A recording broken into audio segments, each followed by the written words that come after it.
morning. And guys, driving tayo. At ako'y magkakarwas lang. Ito yung papakita ko sa inyo kung saan ako nagkakarwas. Magandang magkarwas dito. Medyo mas tipid ng kaunti kumpara sa sa Matic na yung ipapasok lang natin tong ating car, pero dito manual. Po ako lagi nagka-car wash dito. Ayan, katabi lamang po ng katabi po ng Ford. Mukhang busy po Ayan, punta tayo sa likod. Kabilaan naman ito guys. Ayan. So ito, may bakante po dito. Ito, bakante. Alright, okay ba dito? So ito po, mukhang may harang. Yan, ayos to. Hinarangan na nila dahil minsan po kasi nagkakabasaan. So kaya po siguro hinarangan na nila. Yan, nandito na ako sa loob ng car wash. At ako'y magka-car wash. Yan. So ito po yan. Pupunta muna ako sa cashier, sa counter. Sasabihin ko na sanay na ako, wash B9. Okay? Yan, mag-wash muna ako guys. Car wash na tayo guys.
Okay, ang una kang ginamit yung box remover muna kasi yung mga dagta ng insekto pag nagbibiyahe tayo sa highway.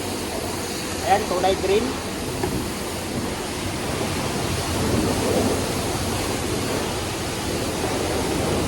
Kulay green guys.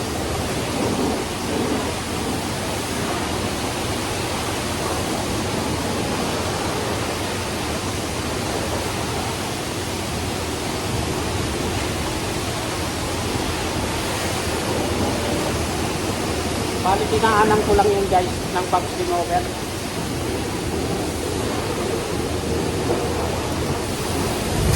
Tapos shopping na tayo sa agad. Shopping.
tayo sa wax.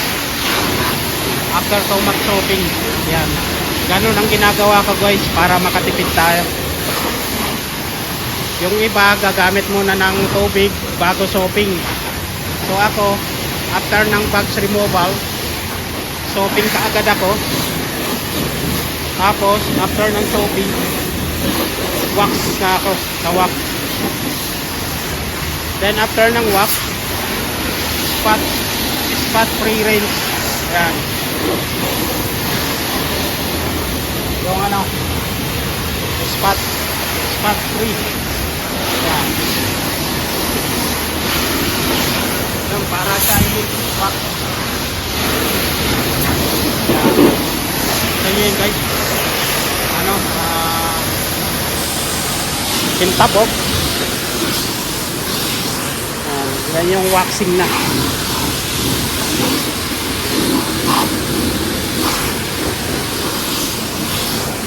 Kailangan natin i-spot pre-rinse yan dahil pag hindi, dahil yung wax madulas yan, magbabakat-bakat yan guys. Yan. Para kasing may pagka, napansin ko pag hindi mo i-spot free, parang pag natuyo, parang glue. Alam mo yung glue pag natuyo. Yan. So, ito na yan. Ito na yan guys. Kintab oh.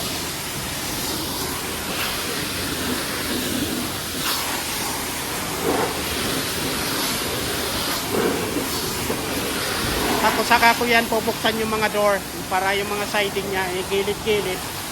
Doon ko na siya titirahin sa panghuling stage sa spot free. Binayaran ko na guys. Yan. So ito yung binayaran ko guys oh. $16. Yeah. Ngayon mag-wipe it down na ako. Ano? Ayan. Magpunas lang tayo.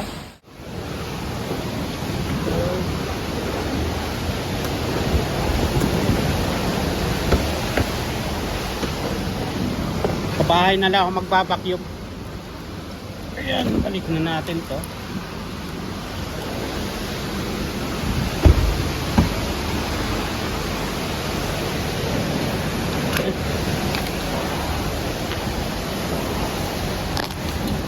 Ito siya.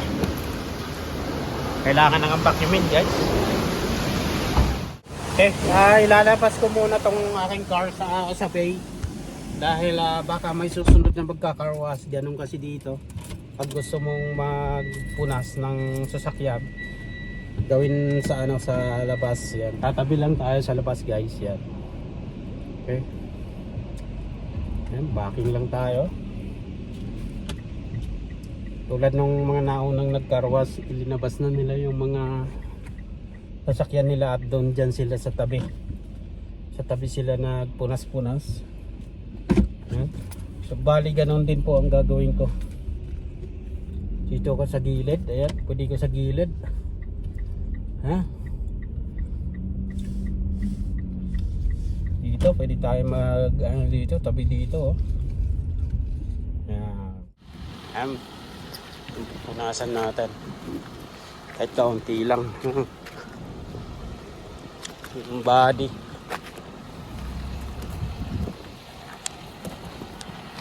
Yung iba, uhugasan lang nila tapos okay na, hindi na sila nagpupunas.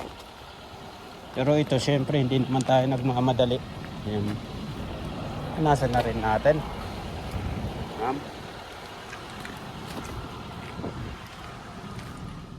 $16 yung binayaran ko guys. Ayan, dito ko lagi nagka-car wash. Pwede na yan. Kahit paano nahugasan ng na punasan. Okay.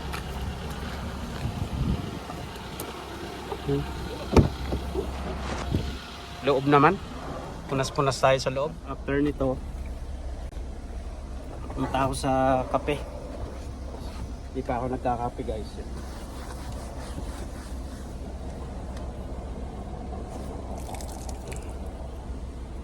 Punasan na rin natin yung mga dashboard dahil may mga likabok, yung mga ventilation, lalo na bumibiyahe tayo sa sa highway, minsan malikabok, mahangin.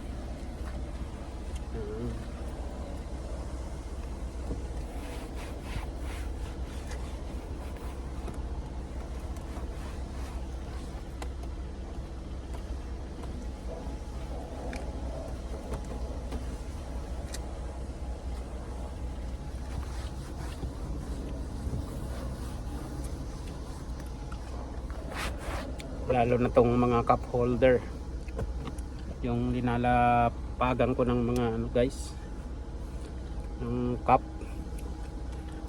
dahil pag bumibiyahe tayo sa umaga, yung kape hindi maiwasang nag-i-spill sa mga gilid-gilid na bubuhos. Yan.